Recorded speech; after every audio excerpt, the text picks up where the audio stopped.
بسم اللہ الرحمن الرحیم۔ گناہوں سے بچانے والی مسنون دعا۔ بعض لوگوں نے مجھ سے سوال کیا ہے کہ گناہوں سے بچنے کے لیے کوئی دعا بتلائیے، تو ایک دعا سن لیجیے۔ اللہم الہمنی رشدی واعذنی من شر نفسی۔ اللہم الہمنی رشدی واعذنی من شر نفسی۔ یہ دعا بخاری شریف میں موجود ہے۔ اس کا ترجمہ یہ ہے کہ اے اللہ، جن باتوں سے آپ خوش ہوتے ہیں وہ میرے دل میں ڈال دیجئے۔ اے اللہ، جن باتوں سے آپ خوش ہوتے ہیں وہ میرے دل میں ڈال دیجئے۔ ہدایت کے راستوں کو میرے دل میں ڈال دیجئے اور میرے نفس کے شر سے مجھے بچائیے۔ میرے نفس کے شر سے مجھے بچائیے۔ تو رشد معنی ہدایت کے ہیں، اور ہدایت کے معنی ہے اللہ کی رضا کا راستہ۔ اے اللہ، جن باتوں سے آپ خوش ہوتے ہیں آپ ان باتوں کو میرے دل میں ڈال دیجئے، الہام کر دیجئے۔ وَأَعِذْنِي مِن شَرِّ نَفْسِي، لیکن نفس کے شر سے مجھے بچائیے۔ نفس جانتا ہے کہ عورتوں کو دیکھنا گناہ ہے۔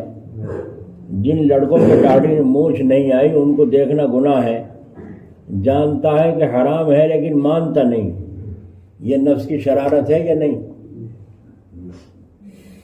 لہذا نفس کی شرارت سے اللہ کی پناہ مانگو۔ وَأَعِذْنِي مِن شَرِّ نَفْسِي، وَأَعِذْنِي مِن شَرِّ نَفْسِي، اور مجھ کو میرے نفس کے شر سے بچائیے۔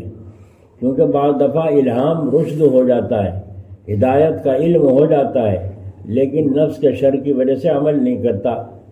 اس لیے اے اللہ، جو علم آپ نے دیا اس پر عمل کی توفیق بھی عطا فرمائیے۔ ایسا نہ ہو کہ اپنے نفس کے شر کی وجہ سے علم پر عمل نہ کروں، جانتے ہوئے بھی آپ کی رضا کے راستے پر نہ چلوں۔ اے اللہ، اس سے پناہ چاہتا ہوں۔ دوسری دعا لا حول ولا قوت الا باللہ کی برکت۔ ایک تو اس دعا اللہم الہمنی رشدی کا معمول بنائیں اور اسے یاد کریں۔ یہ دعاؤں کو یاد کرنے کا شوق ہونا چاہیے، دعاؤں میں بڑی جان اللہ نے رکھی ہے۔ دوسرے، ہر نماز کے بعد لا حول ولا قوت الا باللہ العلی العظیم 7 مرتبہ پڑھ لیجیے۔ حدیث شریف میں وعدہ ہے کہ اس سے نیک کام کرنے کی اور برے کام سے بچنے کی توفیق کا خزانہ اللہ تعالیٰ کی طرف سے عطا ہوتا ہے۔ لہذا ہر نماز کے بعد 7 مرتبہ اس کو پڑھ کر اللہ تعالیٰ سے دعا کر لیجیے کہ اے خدا، اس کی برکت سے نیک کام کرنے کی توفیق اور برے کام سے بچنے کی توفیق کا خزانہ بخش دیجیے۔ تو گناہ سے بچنے کے 2 عمل ہو گئے۔ ایک تو وہ دعا اللہم الہمنی رشدی واعذنی من شر نفسی، اور دوسری دعا لا حول ولا قوت الا باللہ العلی العظیم۔ ہر نماز کے بعد فارغ ہو کر 7 مرتبہ پڑھ لیجیے، حدیث شریف میں وعدہ ہے۔ موت کا مراقبہ تیسرا عمل ہے۔ تھوڑی دیر بیٹھ کر موت کا اس طرح مراقبہ کیجیے کہ میں مر گیا ہوں، نہلا کر کفن میں لپیٹا جا رہا ہوں، جنازہ قبر میں اتارا جا رہا ہے، قبر میں لٹا دیا گیا ہے، اب تختے لگائے جا رہے ہیں اور لوگ مٹی دھڑا دھڑ ڈال رہے ہیں، کئی من مٹی ڈال کر چلے گئے، اب اکیلا پڑا ہوں۔ جن آنکھوں سے نامحرم عورتوں کو دیکھتے تھے اب ان آنکھوں کا تماشا دیکھو کیا ہو رہا ہے۔ بہت سے کیڑے آنکھوں کو نکال کر کرکٹ کھیل رہے ہیں، یعنی آنکھوں کو لے کر بھاگ رہے ہیں کیڑے۔ قبروں میں ہماری آنکھوں کا کرکٹ میچ ہونے والا ہے، آنکھیں قبروں میں ادھر ادھر جا رہی ہیں، ان گالوں پر کیڑوں کا حملہ ہونے والا ہے۔ اس لیے کہتا ہوں کہ جلدی ان پر سنت کا باغ لگا کر اللہ سے انعام لے لو۔ چہرے پر سنت کا باغ لگا کر، یعنی داڑھی، یہ گال سلامت رہنے والے نہیں ہیں، یہ تو کیڑے کھانے والے ہیں۔ ملا علی قاری رحمۃ اللہ علیہ نے مرقات شرح مشکات شریف میں لکھا ہے کہ سردیوں میں 3 دن کے بعد اور گرمیوں میں 24 گھنٹے کے بعد مردے کا جسم سڑ جاتا ہے۔ قبر کھول کے دیکھ لیں تو نظر آ جائے گا کہ گالوں کو کیڑے لے کر بھاگ رہے ہیں، آنکھوں کی جگہ بجائے آنکھوں کے حلقوں کے کیڑے گھسے ہوئے ہیں۔ کوئی کیڑا آنکھ لے کر بھاگ رہا ہے، کوئی گال لے کر بھاگ رہا ہے، کوئی بال لے کر بھاگ رہا ہے، کوئی ہونٹ کو لے کر بھاگ رہا ہے۔ اور یہ مراقبہ کرو کہ دوزخ سامنے ہے، اللہ تعالیٰ فرما رہے ہیں اس نالائق کو دوزخ میں ڈال دو، کیونکہ یہ عورتوں کو بری نگاہ سے دیکھتا تھا، اب اس کا علاج دوزخ ہے، یہ مراقبہ کر لو، یہ علاج ہے گناہوں سے بچنے کا۔ تو دو وظیفے تو وہ تھے، تیسرا مراقبہ، اور چوتھا یہ ہے کہ ہمت کر لو، یعنی گناہ نہ کرنے کا ارادہ کر لو، ہمت کر لو، گناہ نہ کرنے کا ارادہ کر لو۔ اگر آپ ارادہ نہ کریں تو اس مسجد سے گھر جا سکتے ہیں؟ بولو بھائی، اگر آپ ارادہ نہ کریں تو اس مسجد سے گھر جا سکتے ہیں؟ اگر آپ ارادہ نہیں کریں گے تو نہیں جا سکتے۔ ارادہ اور ہمت سے کام ہوتا ہے، لہذا آپ گناہ چھوڑنے کا ارادہ کریں، خالی دعا پر نہ بیٹھیں، ہمت کریں، یہ کام ہے چوتھا، تب گناہ چھوٹیں گے۔ یہ ملفوظات کمالات اشرفیہ میں لکھا ہوا ہے۔ حضرت حکیم الامت مولانا اشرف علی صاحب تھانوی رحمۃ اللہ علیہ کے الفاظ ہیں کہ گناہ چھوڑنے کی خود ہمت کرو، آج سے کسی نامحرم عورت کو نہیں دیکھیں گے، آج سے کسی نامحرم عورت کو نہیں دیکھیں گے۔ تو ایک تو یہ دعا بتائی، اللہم الہمنی رشدی واعذنی من شر نفسی۔ دوسری، ہر نماز کے بعد فارغ ہونے کے بعد لا حول ولا قوت الا باللہ 7 مرتبہ پڑھ لیا کریں، اس نیت سے کہ اللہ تعالیٰ مجھے گناہوں سے میری حفاظت فرما۔ اور تیسرا عمل بتایا مراقبہ، موت کا مراقبہ، تھوڑی دیر بیٹھ کر جو ہے یہ سوچ لیا کریں رات کو عشاء کے بعد ہی صحیح کہ میں مر گیا ہوں، نہلا کر کفن میں لپیٹا جا رہا ہوں، جیسے آپ جنازے کو دیکھتے ہو وہ حساب اپنے اوپر جاری کریں۔ اب مجھے قبر میں اتارا جا رہا ہے، لوگ چاروں طرف تیار کھڑے ہیں مٹی پھینکنے کے لیے، اب تختے لگائے جا رہے ہیں، لوگ مٹی ڈال رہے ہیں، کئی من مٹی ڈال کر چلے گئے، اب میں اکیلا پڑا ہوا ہوں۔ اب جن آنکھوں سے میں زندگی میں سانس اللہ نے دے رکھے تھے نامحرم عورتوں کو دیکھ رہا تھا، اب ان آنکھوں کا تماشا دیکھو کیا ہو رہا ہے۔ بہت سے کیڑے آنکھوں کو نکال کر بھاگ رہے ہیں، قبروں میں ہماری آنکھوں کا کرکٹ میچ ہونے والا ہے، آنکھیں قبر میں ادھر ادھر کو جا رہی ہیں، ان گالوں پر کیڑوں کا حملہ ہونے والا ہے۔ اس لیے جہاں سے دیکھو ہڈیاں کیسی نکلتی ہیں، اور بعض جگہ قبروں میں سے ہڈیاں بھی راکھ ہوئی بھی نکلتی ہیں۔ یہ حالت ہماری بننے والی ہے، یہ گال سلامت رہنے والے نہیں ہیں۔ تو اس لیے یہ تیسرا عمل ہوا موت کا مراقبہ۔ اور چوتھی چیز کیا ہوئی؟ ہمت۔ چوتھی چیز کیا ہوئی؟ ہمت۔ گناہ نہ کرنے کا ارادہ کر لو۔ اگر آپ ارادہ نہ کریں تو اس مسجد سے گھر میں بھی جا سکتے اور مسجد میں بھی جا سکتے تھے۔ اگر آپ ارادہ نہ کریں گے تو کچھ بھی کام نہ ہوگا، ارادہ اور ہمت سے کام ہوتا ہے، لہذا آپ گناہ چھوڑنے کا ارادہ کریں، ہمت کریں، تب گناہ چھوڑیں گے۔ یہ 4 کام بتائے ہیں۔ اللہ تعالیٰ اپنے فضل سے ہمیں توفیق عطا فرمائے۔ دھیان سے سنو، عمل کرنے کے لیے سے سنا کرو، پھر جا کر اس پر عمل کرو۔ ان دعاؤں کو، چھوٹی چھوٹی دعائیں ہیں، ان کو یاد کرو جو حدیث شریف میں بتائی گئی ہیں۔ اللہ تعالیٰ جب خود کہہ رہے ہیں مجھ سے مانگو میں دوں گا، لیکن اللہ تعالیٰ اس کا انتظار کرتے ہیں کہ یہ خود کیا کرے۔ کھیتی خود کرنی پڑتی ہے، بھینس پال کر بھینس کو گھاس پھوس خود کرنا پڑتا ہے، یہاں تک کہ لقمہ تیار کر کے لا کر چبانا پڑتا ہے، اور چبا کر کے بھی نگلنا پڑتا ہے، تب امید ہے پیٹ بھرے گا۔ صحیح ہے نا بھائی؟ اللہ تعالیٰ ہمیں ہمت کی توفیق دے۔ تو دعا بھی ہو اور ہمت اور ارادہ بھی ہو گناہوں سے بچنے کا۔ جب ہم ہمت نہ کریں گے، ارادہ نہ کریں گے، کیسے بچا جائے گا؟ ایک آدمی ہمت کرے، ارادہ کرے کہ مجھے ادھار نہیں کرنا ہے، قرض نہیں لینا ہے، تو ہمت کرے گا تو اللہ آپ توفیق دے گا اور ہاتھ کو روکے گا، اور جب ہاتھ کو نہیں روکے گا، ادھار سدھار کرنے کی عادت پڑ گئی، قرض لینے کی عادت پڑ گئی، یہاں تک کہ بعض تو سود میں ڈوبے پڑے ہیں، بعض زیور جا کے بنیوں کے ہاں رکھ دیتے ہیں، صراف کے ہاں رکھ دیتے ہیں، جو بالکل ہی گناہ ہے، کیونکہ اس کا سود دینا پڑتا ہے، اور چند دن میں وہ زیور اسی کا ہو جاتا ہے۔ ہم تو یوں کہتے ہیں اگر زیادہ ضرورت پڑے تو برداشت کرو، اور نہیں برداشت ہوتی تو جتنے زیور کی ضرورت میں کام چلتا ہو اتنا زیور فروخت کر دو بس، اور کام کرو، سود سے بچو اور حرام سے بچو، گروی رکھنے سے بچو، اور جب اللہ تعالیٰ دے پھر بنا لو۔ وہ بھی تو بنیوں کا ہو جاتا ہے، کتنے مسلمانوں سے کتنے زیور کما رہے ہیں، نوٹ کما رہے ہیں صراف لوگ. تو اس لیے ادھار سے بچنے کی اگر ہمت نہ کرے آدمی تو کیسے کام چلے. بھائی آج گوشت نہیں ہے، چلو دال پکا لو. آج دال نہیں، آج چٹنی بنا لو.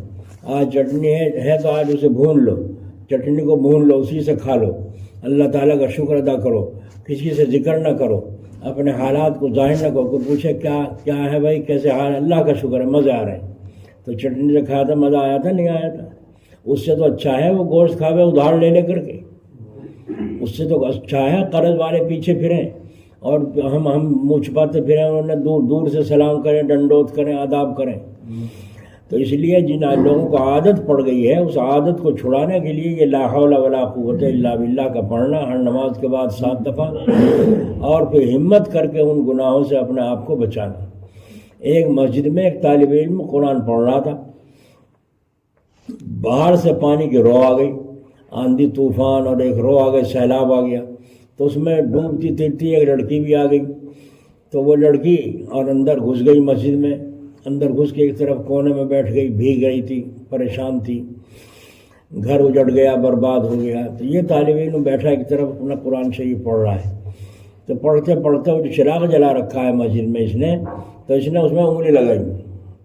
انگلی لگا کے وہ انگلی جلنے لگی تو پھر پیچھے کو ہٹا لی، پھر اس پہ کتر باندھ لی، پھر تھوڑی دیر کے بعد پھر انگلی لگائی. اس نے ساری رات اسی طرح سے کیا. صبح کو یہ لڑکی نے کہا، اور لڑکے یہ بتا تو رات اپنی انگلی چراغ میں کیوں جلا رہا تھا؟ کہ جاؤ اپنا کام کرو. یہ میں جانوں میرا معاملہ ہے، تمہیں کیا مطلب؟ میں تمہیں تو کچھ نہیں کہہ رہا ہوں، نہیں بتانا پڑے گا کہ یہ معاملہ کیا ہے. جب زیادہ اصرار کیا تو اس نے بتایا، میرے نفس نے یوں کہا، اکیلی یہ لڑکی ہے اور یہاں کوئی دوسرا بھی نہیں ہے، باہر سیلاب چڑھا ہوا ہے، گناہ کا اچھا موقع ہے. تو میں نے اپنے نفس سے یوں کہا، دیکھ اگر تو اس منہ کالا کرے گا یہاں تو آخرت کا عذاب، دوزخ کا عذاب، دوزخ کی آگ دنیا کی آگ سے 69 حصے زیادہ ہے. لے اس آگ کا مزہ چکھ. جو آگ 69 حصے زیادہ ہے اس کا مزہ کیسے چکھے گا؟ تو جب میرے چیز لگی اور خون کے قطرے گرے تو میں یوں کہا تھا کہ تو آگ معمولی سی آگ ہے. دنیا کی آگ، جہنم کی آگ میں سے اگر کسی انسان کو نکال کر دنیا کی آگ میں ڈال دیں تو نیند آ جائے،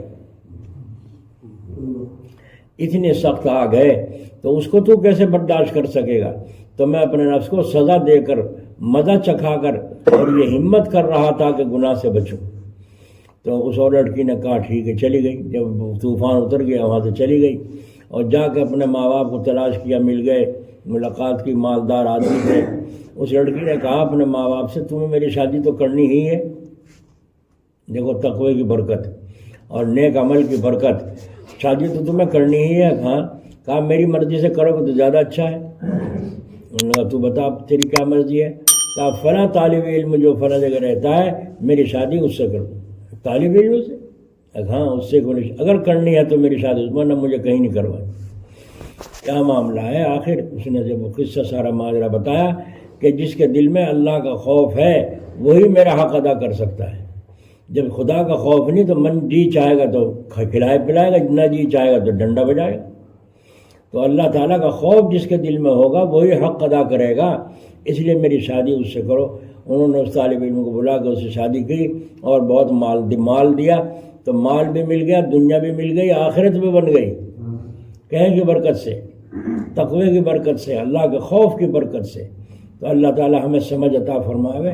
تو فجر کی نماز کے لیے اگر آپ نہ اٹھتے، ہمت نہ کرتے، کیسے اٹھتے بھائی؟ نیت تو تھی آپ کی رات کو فجر کی نماز پڑھیں گے، تہجد پڑھیں گے، لیکن ہمت کی نہیں اٹھنے کی، اروٹ کروٹ لیتے، کیسے اٹھیں گے؟ نہیں اٹھ سکتے.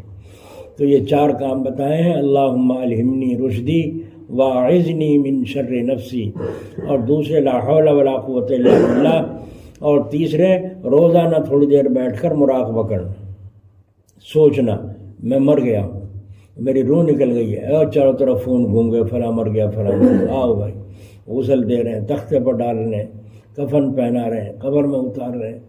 یہ سارے نقشہ جو دوسروں کا دیکھتے ہو اپنے اوپر چالو کرو، اور پھر سوچو مجھے قبر میں اتار کے سب مٹی ڈال کے چلے گئے، منو مٹی میں دبا کے چلے گئے. اب میں جانوں، میرا رب جانے.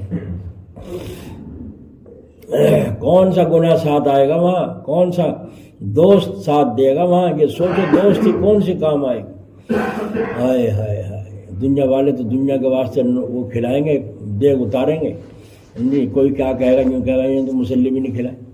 دیکھ لو تم، اگر کسی کو یوں کہو بھائی تمہارا فلاں مر گیا، تم دیگ ویگ نہ اتارنا نہ مسلی کھلانا جی، بلکہ تم وہاں مدرسے میں جتنا کھانا پکتا ہے اتنا کھانا کا خرچ وہاں دیا ہو کھانا، اور وہاں پکا کے وہاں کھلوا دو بچوں کو. بس ہر کسی نہیں ماننے کی.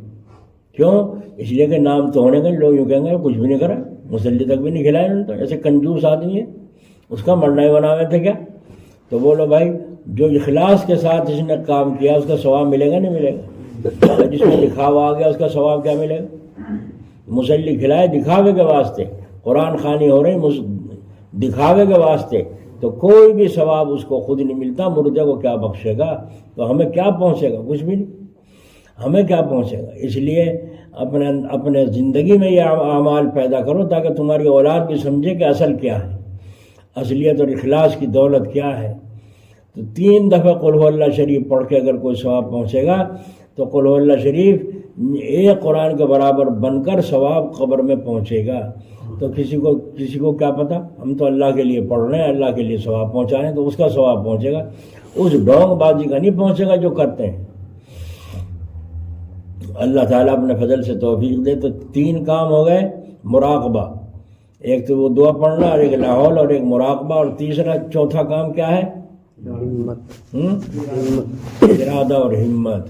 ارادہ ہمت کرو انشاءاللہ پار ہو جاؤ. ارادہ اور ہمت کرو گے تو پار.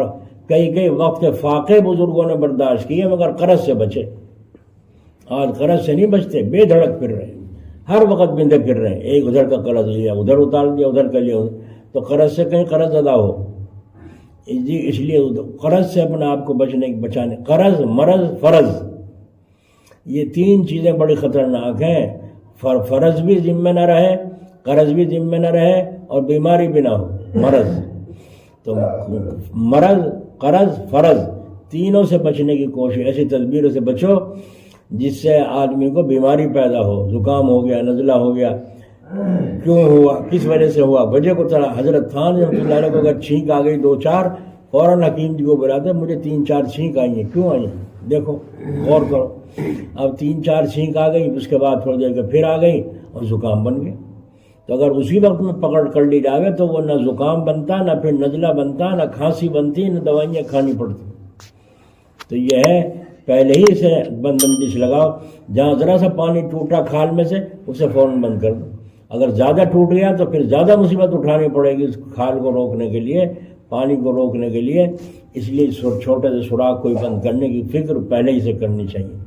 تو یہ ہے ارادہ اور ہمت. اللہ تعالیٰ توفیق عطا فرمائے.